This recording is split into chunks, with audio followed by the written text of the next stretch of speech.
ಇವತ್ತು ಮಾರ್ಕೆಟ್ ಯಾಕೆ ಫ್ಲಾಟ್ ಇತ್ತಂತ ಗೊತ್ತಾ ನಿಮಗೆ? ಎಲ್ಲವನ್ನ ಹೇಳ್ತೀನಿ, ಹಾಗಾದ್ರೆ ಈ ವಿಡಿಯೋನ ಕೊನೆವರೆಗೂ ನೋಡಿ. ಮೊದಲೇ ಪಾಯಿಂಟ್ ಬಂದ್ಬಿಟ್ಟು, ಅಮೆರಿಕ ಮತ್ತು ಇರಾನ್ ನಡುವೆ ಏನು ಯುದ್ಧ ನಡೀತಾ ಇತ್ತು ಸ್ವಲ್ಪ ದಿನದಿಂದ, ಈ ಯುದ್ಧ ಸಂಪೂರ್ಣವಾಗಿ ನಿಂತಿದೆ.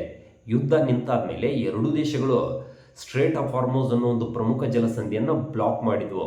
ಈಗ ಬ್ಲಾಕ್ ಮಾಡಿರುವಂಥ ಜಲಸಂಧಿಯನ್ನು ರೀಓಪನ್ ಮಾಡ್ತೇವೆ ಅಂತೇಳಿ ಒಂದು 2-3 ದಿನದಿಂದ ಹೇಳ್ತಾ ಇದ್ದಾರೆ, ಆದರೆ ರೀಓಪನ್ ಮಾಡಿಲ್ಲ. ಸೊ ಇದು ಮಾರ್ಕೆಟ್ನಲ್ಲಿ ಒಂಥರ ಅನ್ಸರ್ಟಿನಿಟಿನ ಕ್ರಿಯೇಟ್ ಮಾಡಿದೆ. ಯಾಕೆ ಈ ಪಾಯಿಂಟು ಮಾರ್ಕೆಟ್ಗೆ ಇಂಪಾರ್ಟೆಂಟ್ ಆಗುತ್ತಂತಂದರೆ, ಈ ಸ್ಟ್ರೇಟ್ ಆಫ್ ಹಾರ್ಮೋಸ್ ಅನ್ನೋ ಒಂದು ಪ್ರಮುಖ ಜಲಸಂಧಿ ಇರಾನ್ನಲ್ಲಿದೆ. ಈ ಜಲಸಂಧಿಯ ಮೂಲಕನೇ ವಿಶ್ವದ 20-30% ಆಫ್ ಕ್ರೂಡ್ ಆಯಿಲ್ ಇಲ್ಲಿಂದನೇ ಬೇರೆ ರಾಷ್ಟ್ರಗಳಿಗೆ ಸಪ್ಲೈ ಆಗುತ್ತೆ. ಈ ಜಲಸಂಧಿ ಏನಾದರೂ ಬ್ಲಾಕ್ ಆಗಿದ್ದೆ ಆದರೆ ಕ್ರೂಡ್ ಆಯಿಲ್ ಬೇರೆ ರಾಷ್ಟ್ರಗಳಿಗೆ ಕರೆಕ್ಟಾಗಿ ಸಪ್ಲೈ ಆಗಲ್ಲ. ಕರೆಕ್ಟಾಗಿ ಸಪ್ಲೈ ಆಗಿಲ್ಲ ಅಂತಂದರೆ ಕ್ರೂಡ್ ಆಯಿಲ್ ಪ್ರೈಸ್ ಬಂದ್ಬಿಟ್ಟು ಆಟೋಮೆಟಿಕ್ಲಿ ಇನ್ಕ್ರೀಸ್ ಆಗುತ್ತೆ.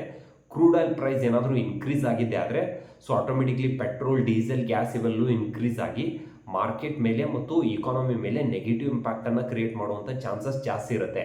ಅದಕ್ಕೋಸ್ಕರ ಈ ಸ್ಟ್ರೇಟ್ ಆಫ್ ಹಾರ್ಮೋಸ್ ಅನ್ನೋದು ಮಾರ್ಕೆಟ್ಗೆ ಮೇಜರ್ ರೋಲನ್ನು ಪ್ಲೇ ಮಾಡುತ್ತೆ. ಎರಡನೇ ಪಾಯಿಂಟ್ ಬಂದ್ಬಿಟ್ಟು ಕ್ರೂಡ್ ಆಯಿಲ್. ಸೊ ಲಾಸ್ಟ್ ಒಂದು 2-3 ದಿನಗಳಿಂದ ಸ್ಟ್ರೇಟ್ ಆಫ್ ಹಾರ್ಮೋಸನ್ನು ರೀಓಪನ್ ಮಾಡ್ತೀವಿ ಅಂತ ಹೇಳ್ತಾ ಇದ್ರೆ, ಆದರೆ ಓಪನ್ ಮಾಡಿಲ್ಲ. ಅದಕ್ಕೋಸ್ಕರ ಲಾಸ್ಟ್ ಒಂದು 2-3 ದಿನಗಳಿಂದ ಮತ್ತೆ ಕ್ರೂಡ್ ಆಯಿಲ್ ಪ್ರೈಸ್ ಬಂದ್ಬಿಟ್ಟು ನಿಧಾನವಾಗಿ ಇನ್ಕ್ರೀಸ್ ಆಗ್ತಿದೆ. ಸದ್ಯಕ್ಕೆ $84 ಪರ್ ಬ್ಯಾರಲಲ್ಲಿ ಬಂದು ಟ್ರೇಡ್ ಆಗ್ತಿದೆ. ಅದಕ್ಕೋಸ್ಕರ ಮಾರ್ಕೆಟ್ ಸ್ವಲ್ಪ ಫ್ಲಾಟಲ್ಲಿ ಟ್ರೇಡ್ ಆಗ್ತಿದೆ. ಸ್ನೇಹಿತರೆ, ಇದ್ರ ಬಗ್ಗೆ ನಿಮ್ಮ ಅಭಿಪ್ರಾಯ ಏನು ಅನ್ನೋದನ್ನು ತಪ್ಪದೇ ಕಮೆಂಟ್ ಮಾಡಿ ತಿಳಿಸಿ. ಅದರ ಜೊತೆಗೆ ಪ್ರತಿ ವೀಕೆಂಡ್ ನಮ್ಮ ಕಡೆಯಿಂದ ಆನ್ಲೈನ್ ಕ್ಲಾಸ್ಗಳನ್ನು ಕಂಡಕ್ಟ್ ಮಾಡ್ತೀವಿ. ಸೊ ಇದೇ ಶನಿವಾರ ಭಾನುವಾರ 15-16ರಂದು ಆನ್ಲೈನ್ ಕ್ಲಾಸ್ ಇರುತ್ತೆ. ಇದರಲ್ಲಿ ಇನ್ವೆಸ್ಟ್ಮೆಂಟು ಮತ್ತು ಟ್ರೇಡಿಂಗ್ ಎರಡೂ ಟಾಪಿಕ್ಸ್ಗಳನ್ನು ಕವರ್ ಮಾಡ್ತೀವಿ. ಇನ್ವೆಸ್ಟ್ಮೆಂಟಲ್ಲಿ ಶೇರ್ಸ್ಗಳನ್ನ ಹೆಂಗೆ ಸೆಲೆಕ್ಟ್ ಮಾಡ್ಕೋಬೇಕು, ಕೀ ಫಿನಾನ್ಷಿಯಲ್ ರೇಷಿಯೋ, ಬಿಸ್ನೆಸ್ಸನ್ನು ಹೆಂಗೆ ಸ್ಟಡಿ ಮಾಡಬೇಕು, ಪೋರ್ಟ್ಫೋಲಿಯೋ ಹೆಂಗೆ ಡಿಸೈನ್ ಮಾಡಬೇಕು, ಯಾವಾಗ ಬೈ ಮಾಡಬೇಕು, ಯಾವಾಗ ಸೆಲ್ ಮಾಡಬೇಕು, ಮ್ಯೂಚುವಲ್ ಫಂಡು, SIP, SWP, ಅದರ ಜೊತೆಗೆ ಟ್ರೇಡಿಂಗು, ಈ ಎಲ್ಲ ಟಾಪಿಕ್ಸ್ಗಳನ್ನು ಕವರ್ ಮಾಡೋದ್ರ ಜೊತೆಗೆ ನಾನೇ ಖುದ್ದಾಗಿ ನಿಮಗೆ ಸ್ಟಾಕ್ಸು ಮತ್ತು ಮ್ಯೂಚುವಲ್ ಫಂಡ್ ಪೋರ್ಟ್ಫೋಲಿಯೋ ಬಿಲ್ಡ್ ಮಾಡಿಕೊಡ್ತೀನಿ, ಫಿನಾನ್ಷಿಯಲ್ ಪ್ಲಾನಿಂಗ್ ಮಾಡಿಕೊಡ್ತೀನಿ.